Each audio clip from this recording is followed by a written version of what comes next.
Hello, everyone. My name is Ken Johnson, and I'm stepping into the role of an HBCU Alumni Association leader for this critical negotiation case. Today, I present to you a strategic plan that not only defends the legacy of HBCUs, but also repositions them as a vital force in America's educational future. As alumni, we are more than former students. We're the guardians of institutional memory, culture, and continuity. We represent millions of successful professionals who owe our careers to HBCUs. Our mission is to advocate for our schools' funding, growth, and impact, not just for nostalgia, but for necessity. HBCUs have long been a cornerstone in the story of Black excellence in America. From medicine to politics, from engineering to the arts, these institutions have been the launchpad for generations of transformative leaders. As alumni, we know firsthand the value they bring, not just academically, but culturally and economically. That is why our role today is so crucial. We're not just advocating for institutions, we're advocating for the communities that they serve. So, what do we want? Our goals are clear. We demand that HBCUs receive fair treatment under the proposed Higher Education Reform Bill. We advocate for the preservation of legacy campuses and recognition of our contributions to workforce development. And we seek new public private alliances to ensure long term survival and innovation. Let's be clear, this is not just a funding issue, it's a legacy issue, a survival issue, even a justice issue. The proposed metrics based reform may sound fair on paper, but in practice, it overlooks decades of underinvestment. It puts HBCUs at a disadvantage while privileging institutions that have always had more access and more capital. What we're asking for isn't special treatment, it's equitable treatment. But the threat is real. The 2030 legislation proposes reallocating funds based solely on efficiency metrics. That framework ignores historical inequities and overlooks cultural significance. Meanwhile, big tech firms and predominantly white institutions are lobbying aggressively for the same limited pool of funding. If we don't act, we risk losing decades of progress. Our negotiation strategy combines classic tools and modern techs.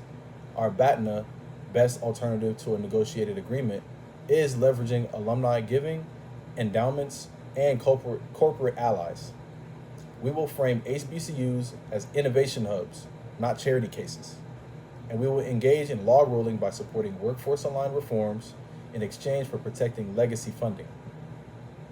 Framing is everything in negotiation, and we're reframing this entire conversation from why should we fund HBCUs to how can we afford not to. These schools are producing engineers, nurses, teachers, scientists, and civic leaders at a time when the country is desperate for workforce diversity and innovation. That's not just a cultural asset, that's an economic one. We're not alone in this fight. Our allies include members of the Congressional Black Caucus, DEI executives from tech firms, and student government leaders. Together, we will form a united front through shared lobbying efforts and public campaigns. We will amplify our voices because when alumni speaks, policymakers listen. Alumni influence isn't just emotional, it's financial and political.